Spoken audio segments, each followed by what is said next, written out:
2026년 6월 30일 화요일 신도제일교회 오늘의 양식을 시작하겠습니다. 오늘 하루 성경 읽기는 히브리서 10장입니다. 율법은 장차올 좋은 일의 그림자일 뿐이요 참 형상이 아니므로 해마다 늘 드리는 같은 제사로는 나아오는 자들을 언제나 온전하게 할 수 없느니라. 그렇지 아니하면 섬기는 자들이 단번에 정결하게 되어 다시 죄를 깨닫는 일이 없으리니 어찌 제사 드리는 일을 그치지 아니하였으리요. 그러나 이 제사들에는 해마다 죄를 기억하게 하는 것이 있나니 이는 황소와 염소의 피가 능히 죄를 없이 하지 못함이라. 그러므로 주께서 세상에 임하실 때에 이르시되 하나님이 제사와 예물을 원하지 아니하시고 오직 나를 위하여 한 몸을 예비하셨도다. 번제와 속죄제는 기뻐하지 아니하시나니 이에 내가 말하기를 하나님이여 보시옵소서. 두루마리 책에 나를 가리켜 기록된 것과 같이 하나님의 뜻을 행하러 왔나이다 하셨느니라. 위에 말씀하시기를 주께서는 제사와 예물과 번제와 속죄제는 원하지도 아니하고 기뻐하지도 아니하신다 하셨고 이는 다 율법을 따라 드리는 것이라. 그 후에 말씀하시기를 보시옵소서 내가 하나님의 뜻을 행하러 왔나이다 하셨으니 그 첫째 것을 폐하심은 둘째 것을 세우려 하심이라. 이 뜻을 따라 예수 그리스도의 몸을 단번에 들이심으로 말미암아 우리가 거룩함을 얻었노라. 제사장마다 매일 서서 섬기며 자주 같은 제사를 드리되 이 제사는 언제나 죄를 없게 하지 못하거니와 오직 그리스도는 죄를 위하여 한 영원한 제사를 드리시고 하나님 우편에 앉으사 그 후에 자기 원수들을 자기 발등상이 되게 하실 때까지 기다리시나니 그가 거룩하게 된 자들을 한 번의 제사로 영원히 온전하게 하셨느니라. 또한 성령이 우리에게 증언하시되 주께서 이르시되 그날 후로는 그들과 맺을 언약이 이것이라 하시고 내 법을 그들의 마음에 두고 그들의 생각에 기록하리라 하신 후에 또 그들의 죄와 그들의 불법을 내가 다시 기억하지 아니하리라 하셨으니 이것들을 사하셨은즉 다시 죄를 위하여 제사 드릴 것이 없느니라. 그러므로 형제들아 우리가 예수의 피를 힘입어 성소에 들어갈 담력을 얻었나니 그 길은 우리를 위하여 휘장 가운데로 열어놓으신 새로운 살 길이요 휘장은 곧 그의 육체니라. 또 하나님의 집 다스리는 큰 제사장이 계심에 우리가 마음의 뿌림을 받아 악한 양심으로부터 벗어나고 몸은 맑은 물로 씻음을 받았으니 참 마음과 온전한 믿음으로 하나님께 나아가자. 또 약속하신 이는 믿으시니 우리가 믿는 도리의 소망을 움직이지 말며 굳게 잡고 서로 돌아보아 사랑과 선행을 격려하며 모이기를 피하는 어떤 사람들의 습관과 같이 하지 말고 오직 권하여 그날이 가까움을 볼수록 더욱 그리하자. 우리가 진리를 아는 지식을 받은 후 짐짓 죄를 범한즉 다시 속죄하는 제사가 없고 오직 무서운 마음으로 심판을 기다리는 것과 대적하는 자를 태울 맹렬한 불만이 있으리라. 모세의 법을 폐한 자도 두세 증인으로 말미암아 불쌍히 여김을 받지 못하고 죽었거든. 하물며 하나님의 아들을 짓밟고 자기를 거룩하게 한 언약의 피를 부정한 것으로 여기고 은혜의 성령을 욕되게 하는 자가 당연히 받을 형벌은 얼마나 더 무겁겠느냐.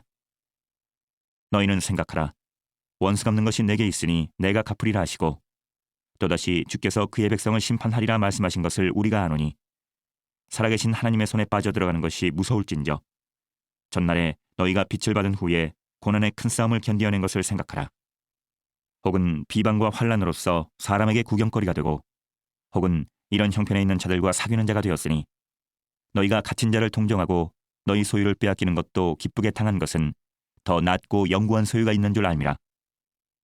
그러므로 너희 담대함을 버리지 말라. 이것이 큰 상을 얻게 하느니라. 너희에게 인내가 필요함은 너희가 하나님의 뜻을 행한 후에 약속하신 것을 받기 위함이라. 잠깐 후면 오실 리가 오시리니 지체하지 아니하시리라. 나의 의인은 믿음으로 말미암아 살리라. 또한 뒤로 물러가면 내 마음이 그를 기뻐하지 아니하리라 하셨느니라. 우리는 뒤로 물러가 멸망할 자가 아니요 오직 영혼을 구원함에 이르는 믿음을 가진 자니라. 오늘 하늘 양식의 말씀은 로마서 10장 8절에서 12절 말씀입니다. 그러면 무엇을 말하느냐? 말씀이 내게 가까워 내 입에 있으며 내 마음에 있다 하였으니 곧 우리가 전파하는 믿음의 말씀이라. 내가 만일 내 입으로 예수를 주로 시인하며 또 하나님께서 그를 죽은 자 가운데서 살리신 것을 내 마음에 믿으면 구원을 받으리라. 사람이 마음으로 믿어 의에 이르고 입으로 시인하여 구원에 이르느니라. 성경에 이르되 누구든지 그를 믿는 자는 부끄러움을 당하지 아니하리라 하니 유대인이나 헬라인이나 차별이 없음이라.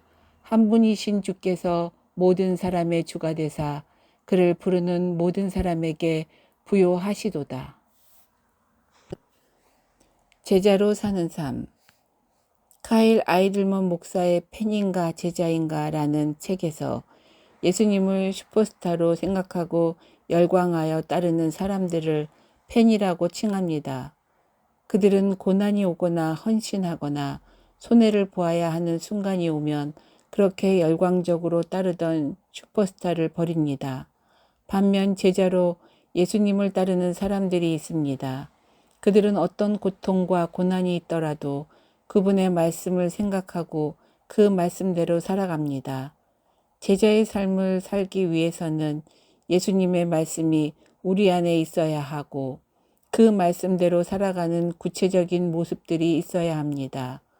본문 8절에 보면 말씀이 내게 가까워 내 입에 있으며 내 마음에 있다 하였으니 곧 우리가 전파하는 믿음의 말씀이라고 합니다. 이 말씀을 통해 우리는 제자로 살기 위해 무엇이 필요한지 알 수 있습니다. 첫째는 말씀의 고백이 있어야 합니다. 예수님을 주로 시인하는 것은 단순한 입술의 고백이 아닙니다. 이는 예수님이 하나님이시자 동시에 하나님의 아들이심을 인정하는 말입니다. 또한 그런 분을 주로 시인하는 것은 그분께서 하시는 말씀대로 살겠다는 결단이기도 합니다. 내 의지대로 사는 삶이 아니라 주께서 명령하시는 대로 따라 살겠다는 구체적인 믿음의 표현인 것입니다.